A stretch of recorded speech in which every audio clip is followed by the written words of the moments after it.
Could it be White Hole or Future Echoes? Or Dimension Jump or Sirens? Let's find out as I rank my favourite Red Dwarf episodes.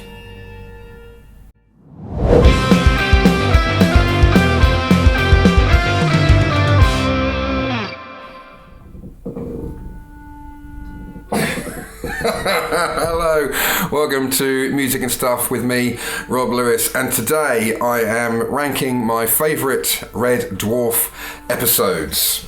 It's a tough one, and this is one of those things where it can change every day, but this is how they sit today. Yours may be different. In fact, I'm almost certain they will be different.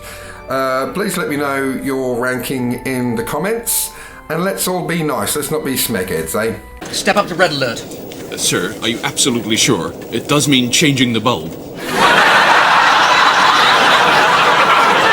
So, in 10th place, my 10th favourite episode of Red Dwarf, from Series 5, Demons and Angels. Yeah. Such a hilarious episode where with the triplicator and the strawberry and the good copy of Red Dwarf and the bad copy of Red Dwarf. Really good characterization there, particularly with the evil versions of the Red Dwarf crew, and we all remember what Rimmer looked like. That's number 10. Thanks to enlightenment, the human is under the delusion that he is somehow able to bestow physical violence to a hologram. Lister to Red Dwarf. The intruder seems to be blissfully unaware that we have a rather sturdy hollow whip in the munitions cabinet. And unless he wants his derriere minced like burger meat, he better be history in 2 seconds flat. Thanks to enlightenment, recon mission complete. Transmit. With speed, enlightenment quickly, please. At number 9, from Series 3, this might be many people's favourites, Polymorph. Yes, loosely based on the Alien movies with the shape-shifting creature. It's so funny. Extracting the emotions from the crew. So Lister, it eats Lister's fear, Rimmer's anger, Crichton's guilt, and Kat's vanity. So it's really interesting to see the difference in the characterizations of the characters there. And is that a real sentence? I don't know. Who cares? So my ninth favourite there was Polymorph. Come here, check this. What? Concentrate, Crichton. What's this? It's a banana. What's this? It's an orange.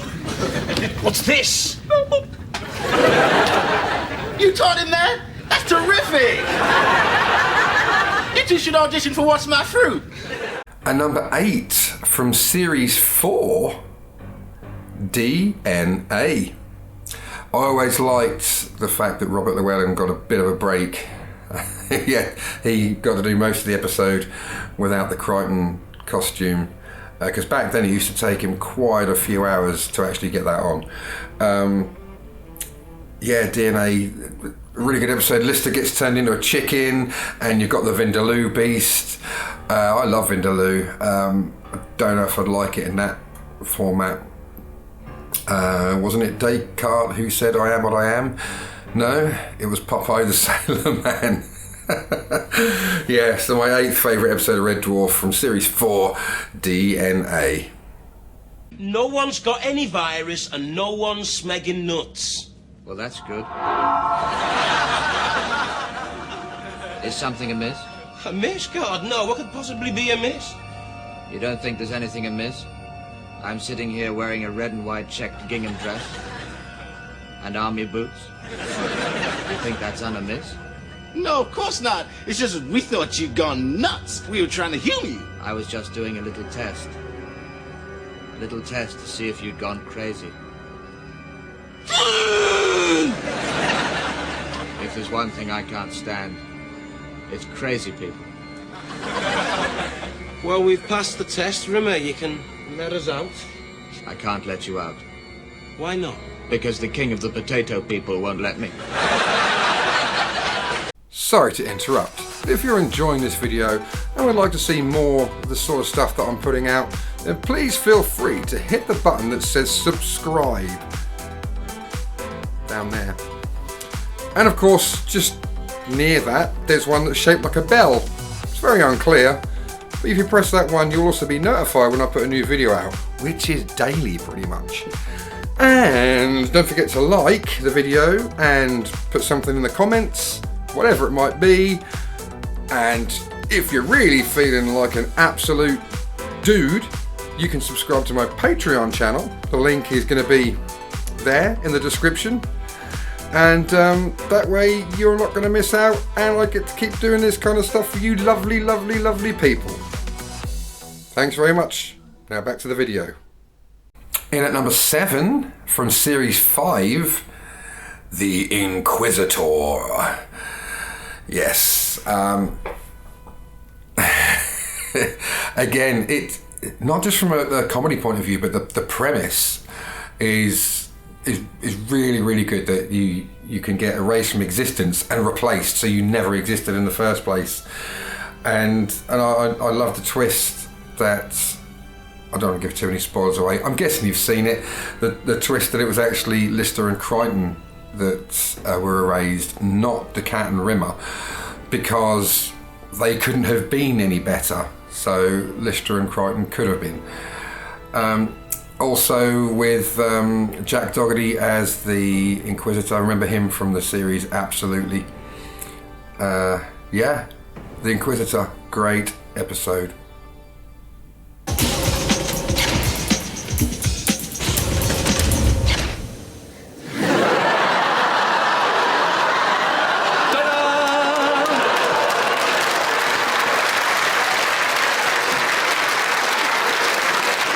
Number 6, also from series 4, Justice. I particularly liked the idea of the justice field, where it's like instant karma, where if you try and commit a crime, the crime happens to you. So Lister starts setting fire to the bed sheets, next thing you know, he's on fire. and the Barbara Bellini simulant was very well done as well. I think the standout scene is the courtroom scene where Crichton has to portray Rimmer as a complete imbecile in order to get him off the murder charges. Yeah, from start to finish, great episode, Justice. I ask the court one key question. Would the Space Corps ever have allowed this man to be in a position of authority where he might endanger the entire crew? A man so petty and small-minded, he would while away his evenings sewing name labels onto his ship-issue condoms. A man of such awesome stupidity. Objection! Objection overruled. A man of such awesome stupidity, he even objects to his own defense counsel. An overzealous, trumped-up little squirt. Objection! Overruled. An incompetent vending machine repairman with a Napoleon complex, who commanded as much respect and affection from his fellow crew members as Long John Silver's parrot. Objection! If you object to your own counsel once more, Mr. Rimmer, you'll be in contempt. Who would permit this man, this joke of a man, this man who could not outwit a used teabag, to be in a position where he might endanger the entire crew? Who? Only a yogurt. This man is not guilty of manslaughter. He is only guilty of being Arnold J. Rimmer. That is his crime. It is also his punishment. The defense rests.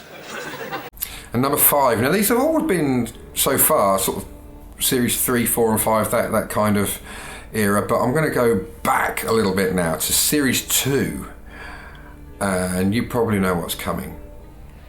If I said 2 words, tongue-tied. Yes, the episode from series 2, Parallel Universe, with the female versions of Lister and Rimmer, and of course Holly, which was Hilly, who was played by Hattie Hayridge, who later went on to play Holly. And of course the cats theme opposite was a dog. Played so well. the casting was great. Yeah, it was just so funny. And the thing that makes it for me is the opening title sequence with Tongue Tied. If you haven't seen Tongue Tied, I suggest you watch it. Right, remember yesterday's class, an introduction to insults? Oh, I'm not sure. Now, how do we describe the gentleman who's just been on the screen? He's Mr. No, come on, He's a smee. Nearly, come on, nearly. He's a smee. He's a smee. He's a smig. Hey! I did it! Number 4. Skipping ahead now to Series 6. The Series 6 finale, Out of Time. Really, really good episode. It's where they get the time machine and encounter future versions of themselves who are actually just a bunch of bastards, and they attack them. They attack their younger selves. Very, very clever, and an open-ended ending. Or non-ending, where Rimmer is the only person left after the rest of the crew have been killed. Rimmer effectively saves the day, or it seems that he saved the day, and that was the end of the episode, and it said to be continued. And it was a long time before we got a follow-up to that. And in the meantime, Craig Charles was actually arrested and imprisoned for, I don't want to say that word on here, but and there was a lot of uncertainty whether Red Dwarf would carry on. Of course, since then we've had 6 more series and 2 specials. Sorry, 5 split series and 2 specials.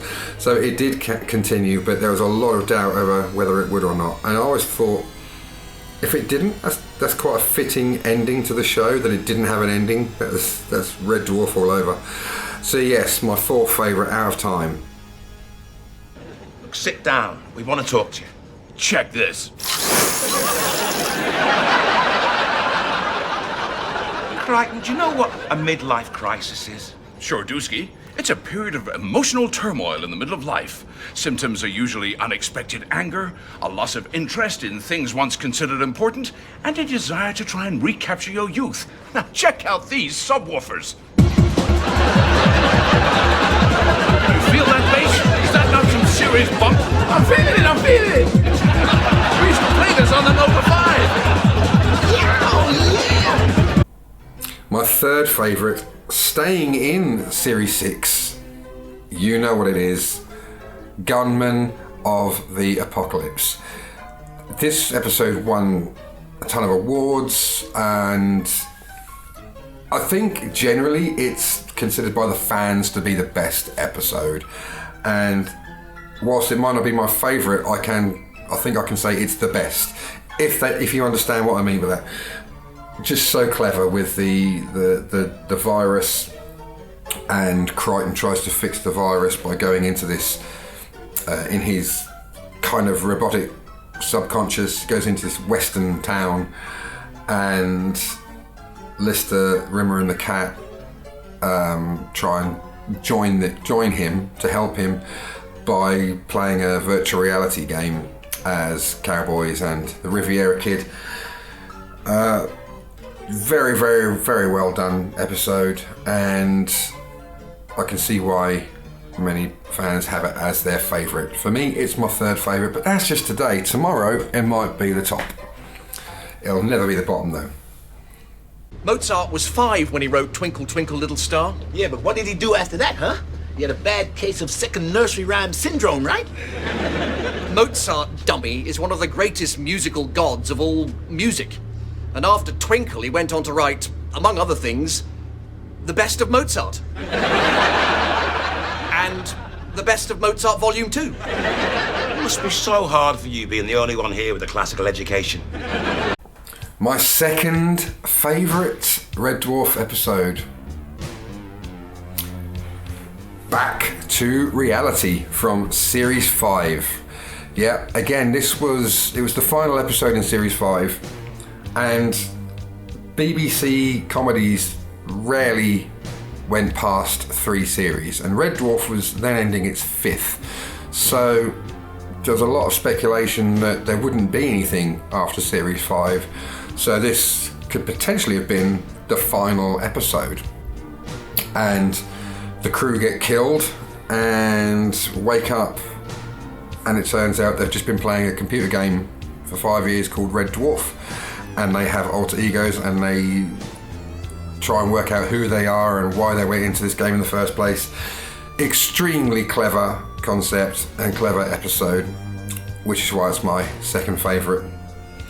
Yeah, and of course it's the introduction of Cat's alter ego, Dwayne Dibley. Really, really great episode. And that can only leave my favourite episode. Saying there's 79 more days to go. If you still want to be alive when there's only 78 more days to go, I suggest you do not blow your nose. Do you mind if I ask why? Well, let's forego the noise and the revolting burbling sound and go straight to the really gross part, when you always, and I mean always, having blown your nose, have to open up the handkerchief and take a look at the contents. I mean, why? What do you expect to see in there? And you're probably thinking, well, he's done Back to Reality, he's done Gunmen of the Apocalypse, he's done Polymorph. I know what you're thinking is coming. I bet you think my favourite is going to be Backwards or Quarantine, don't you? Well, you're wrong. My favourite, and this has been my favourite episode pretty much since I saw it first, when it first came on the TV, from series 3, Marooned. I know it's not everybody's cup of tea, but what you might have noticed from my list here is pretty much all of the choices have revolved around the characters and the characterizations, and sometimes there's different versions of the characters and this kind of thing. This is on the same thing, Marooned. It's pretty much a double-hander. You see Crichton, Holly and the cats at the very start and at the end, but the rest of it, the main chunk of the episode, is simply Lister and Rimmer, and they're marooned on this ice planet, and just the two of them interacting off each other, bearing in mind that Chris Barry and Craig Charles at the time really didn't like each other as well, and that came across in the show. So yeah, not much happening. It's dialogue, but you really, really do get to know the characters in that episode, and that's why it's my favourite episode of Red Dwarf from series 3, Marooned. So there you have it. That's my list. What am I going to do next? I don't know. I've got a Quantum Leap video coming out at some point. I'm still working on that. And some more Kiss stuff and Oasis stuff and bits and pieces, as well as my daily songs and my fitness. So, what was that? Just leaves me to say thanks for watching, and I'll catch you in the next one. Catch you later, Bill and Ted. Thanks for watching. I hope you enjoyed this video. If you did and would like to see more of the sort of stuff that I'm putting out, then please hit the subscribe button and that notification bell. Hit me up with a like and a comment, and watch one of these other magnificent videos here. Thanks very much. Keep it real. Keep it country.